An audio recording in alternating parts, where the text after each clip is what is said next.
Well, good morning, Catalina Foothills Church, and welcome to our Tuesday morning devotion in Acts. We're in Acts 16, and we're going to hear Paul meet Timothy.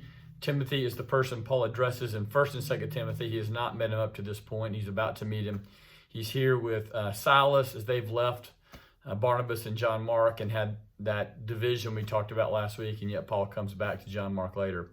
But in Acts 16, verse 1, we see something very counterintuitive done by Paul with Timothy. It's when you see it and you understand what Paul's been saying in all of his letters and then even in Acts, it's just confusing in some ways. So it's fun.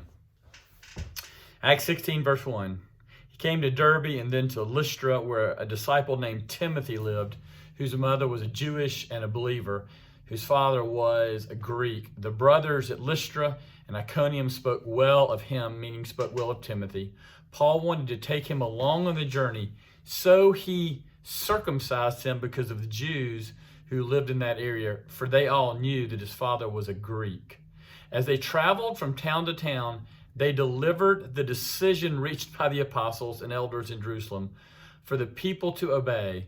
So the churches were strengthened in faith and grew daily in numbers. So wow. So we know that Paul in his writings, especially in the book of Galatians, is adamant to the point, he's adamant that people no longer need to be circumcised. And in fact, they should not be circumcised. In Galatians, he says, if you're going to circumcise yourself, you ought to go all the way and emasculate yourself. Because these are Paul's words. Circumcision has no value at all. That only faith in Jesus Christ matters. So why in the world? And Paul doesn't just say that in Galatians. It is true in all of his writings. Like in Romans, he says that circumcision is now baptism and that circumcision has no value. Why in the world would he have Timothy circumcised? This is the key question and the key thing you need to understand in this passage. So Paul recognizes that as he's going through these towns to strengthen the believers, that many of the believers he's going to talk to, in fact, at this point, probably the majority in each town of the believers are people who grew up Jewish, who were having to grow in their understanding of faith in Jesus Christ as the Messiah, who are having to grow in their understanding of faith in Jesus Christ has replaced circumcision, and baptism has replaced circumcision, and they're in many ways still have a deeply Jewish identity. And Paul wants to make sure that what he does not offend them so that they'll keep moving towards Christ and away from that Jewish identity they had before. A Jewish identity ingrained in many of them 30 years, 40 years, 50 years, and not just ingrained in their own personal life 30, 40, and 50 years, but ingrained in their family for generations, for millennia, right? So Paul has Timothy circumcised so that when Timothy shows up as a teacher and Timothy shows up as Paul's companion, his lack of circumcision won't be offensive to the Jews. Because his father being Greek, they might mistake him for someone who worships the Greek gods, because people worshiped their father's gods more frequently than they made a personal choice. And so Paul is saying, do you see? Timothy has left the Greek false pagan religions as he's come over into the Messiah's religion. And what Paul is doing, the word you might use here, is he's contextualizing Timothy. He's making Timothy, as it were, he's removing the barriers from Timothy's life that would keep him from being heard. Now, Timothy's not been circumcised because he knows he doesn't need to be circumcised to be a Christian, to be a believer, to be in full rights. But Paul, knowing the audience that will be listening to him, and him wanting to train up a successor, as it were, for him, or a co-laborer, says, look, let's don't put an offense in the way of the Jews. Let's be circumcised to show that our mother, who's Jewish, is the one we're siding with, and our message that circumcision is unnecessary will go through. So I recognize that even as I tell you this, for some of you, this is going to be confusing. So here's my illustration. When Jesus wanted to reach you, he changed his form.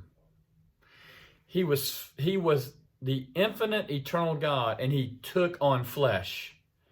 He didn't need to take on flesh. God was not man. Man was created by God. But in order that we could hear him and understand him and believe in him, Jesus took on flesh. He removed the offense of being infinite, eternal, and unchangeable and dwelling in unapproachable light where we could not see him. We know when he spoke from Sinai, we could not hear him. There had to be an intermediary, Moses, so that we could understand the commands. And Jesus said, all right, for me to find my lost children, I will put on flesh. I will change my appearance. I will add this by humbling myself so that I can be heard. And here Paul is demonstrating this ministry of incarnation, of becoming like people that they can hear us. One of the struggles in Christianity is that we're often so busy condemning people, saying, we're not that, we don't believe in that, that's horrible. And there's certainly a proper place to look at actions both in the Christian church first and then in culture later and saying, that's not in accordance with God's will. But we're so interested in saying, how could someone believe this, act on this, and do this that we're not heard, that we need to learn we need to learn to go to these folks and say, look, I hear what you're about. You are about freedom. You are about justice. You are about equality. And I want to tell you something.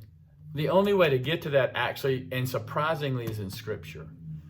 There's a part of us that has to learn to enter into people's lives and understand how they got there before we condemn it, before we try to correct it, before we know it. We have to put on their flesh. That's different than doing their actions. Jesus never sinned, even though he took on human flesh. Here, Timothy is taking on the flesh of the audience he wants to address, that he might call them to faith in Jesus Christ. Fascinating passage. I've gone a little long this morning, 7 minutes. This is my longest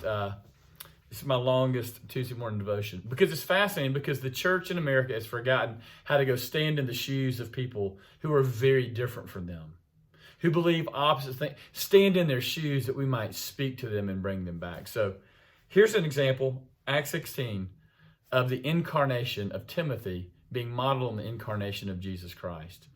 Great to be with you. Look forward to being with you this Sunday, whether virtually, online, or in person.